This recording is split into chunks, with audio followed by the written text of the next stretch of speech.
If you like the show, check out our Patreon. I am very scared. Link below.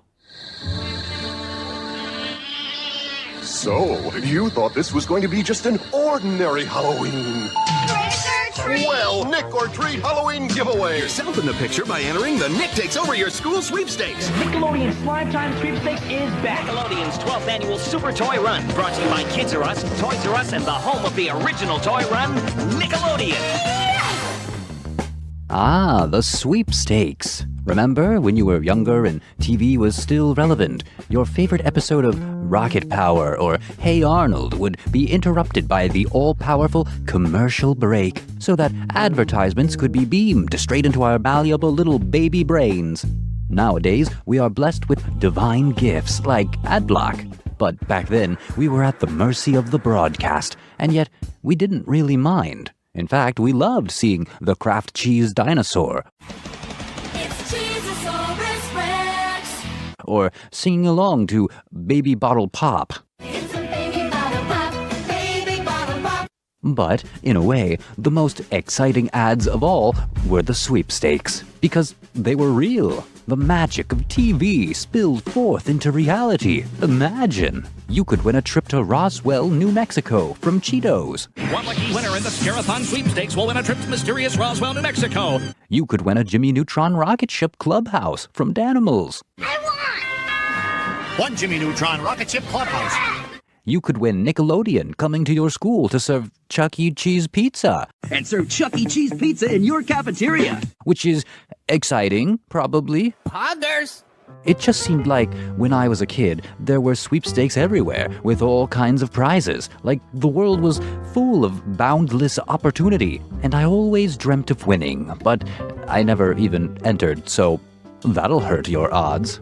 I do wonder, though, where did sweepstakes even come from? I know they weren't invented in the 90s, so let's do a little learning. But if you want to click subscribe first, I mean, that's cool with me, man. Let's start with the word itself. Sweepstakes. What does it mean? Well, a stake is money placed as a wager, like gambling. It's something to be won or lost. You've probably heard the phrase, the stakes have been raised, or to have a stake in something. Just what are the stakes? There are no stakes. Nothing? Nothing at stake? Well, then I, myself, shall place the world at stake. Sweep refers to sweeping the board, meaning winning all the stakes in a game. So, sweepstakes is about winner takes all, as opposed to a prize being divided. Okay, well, that's all well and good, but how does a sweepstakes compare to other types of giveaways in the U.S.? A sweepstakes must be two things, free and random. A raffle is also random, but costs money to enter. A lottery is random, costs money, but there's a chance no one will win, and the prize pool will carry over. And finally, a contest, which involves skill, so, probably best to avoid those.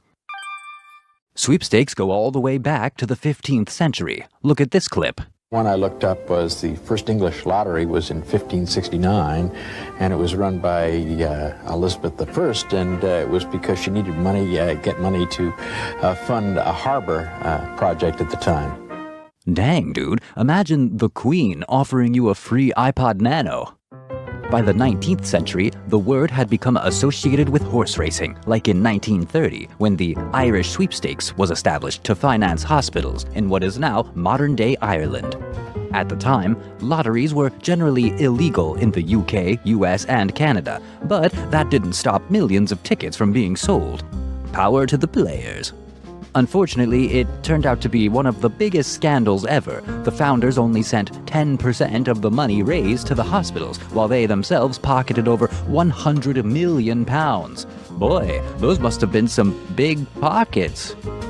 Anyway, it wasn't until 2 decades later that sweepstakes as we know them truly emerged, in the 1950s and 60s, when marketing executives started promoting no skill required and no purchase necessary. You might have even heard of the big ones, Reader's Digest and Publishers Clearinghouse. They still run today. You know, that thing where a guy shows up at your door with a giant check? The Publishers Clearinghouse Prize Patrol surprised Cecilia Fuller of Syracuse with a big check for $1 million. But don't get too excited. The odds of winning are bad. Your odds of winning the grand prize are 1 in 6.2 billion. Compare that to your odds of winning the Powerball, 1 in 292 million, and the Publishers Clearinghouse is nearly 21 times harder to win. All of these pieces in sweepstakes history came together so that one day you could win a trip to meet Zach and Cody by chugging Danimals yogurt. The grand prize is a trip to Hollywood. To hang with us. Plus $10,000. Nice! But you know, one starts to wonder. We all saw the commercials back in the day, but did anyone ever win? Were all these different sweepstakes even real? Like, seriously, leave a comment and let me know if you've ever won anything, or like what sweepstakes you entered or used to dream about. Anyway, let's stick with Danimals for a moment. There were certainly video submissions from enthusiastic yogurt enjoyers. I was just enjoying another Danimals Crush Cup. We can even see what the old Danimals Flash site used to look like. It's beautiful, and I love it. But what does it take to win? As a kid, you might enter a sweepstakes and then cross your fingers, hold your breath, and pray luck is on your side, but the reality is not quite so unpredictable. Sure, you could technically win, but no, you're not going to. Not unless you put in the effort. And it's not enough just to enter, you need to enter a lot. Take, for example, yet another Danimals sweepstakes, Rally for Recess. The winner of this actually posted an AMA on Reddit, and it gives a really interesting behind-the-scenes look at what it takes to win. It wasn't just a kid who got lucky, it was an entire school community who rallied together. He describes a committee of moms that were in charge of collecting and entering product codes. But hey, wait, you get codes by buying Danimals. I thought sweepstakes were free. And therein lies the truth. They are indeed free to enter, but you can pay to enter more and improve your chances. That's the scam, man. Regular kids don't have a chance. You need money, strategy, and luck. It's the same today. Just look at McDonald's Monopoly. Everyone buys that sweet, sweet garbage food to collect little stickers, but did you know it's free to enter? All you have to do is mail a handwritten, self-addressed stamped envelope to McDonald's. Wow, it's so easy. Anyone can win. But at the same time, there's a literal documentary called McMillions about how the Monopoly game was full-on corrupt from 1989 to 2001. That's 12 years of fraud. $24 million worth of prizes were stolen. Man, I guess clowns and capitalism are a powerful combo. But hey, join the Never Cake Discord if you want to see some real clowns. So, there you have it. Even though the odds were, and still are, stacked against you, it's impossible to not feel just a glimmer of hope. I mean, I still hope Nickelodeon will one day show up and take over my school. I am an adult man. But boy, howdy, it sure seems like winning a sweepstakes would have been a toot and a hoot. Look how much fun these kids are having. Wow, man.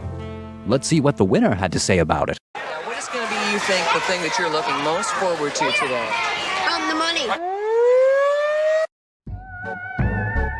Thank you so much to our patrons. And hey, you could see your own name here for just $5. Wow, what a bargain.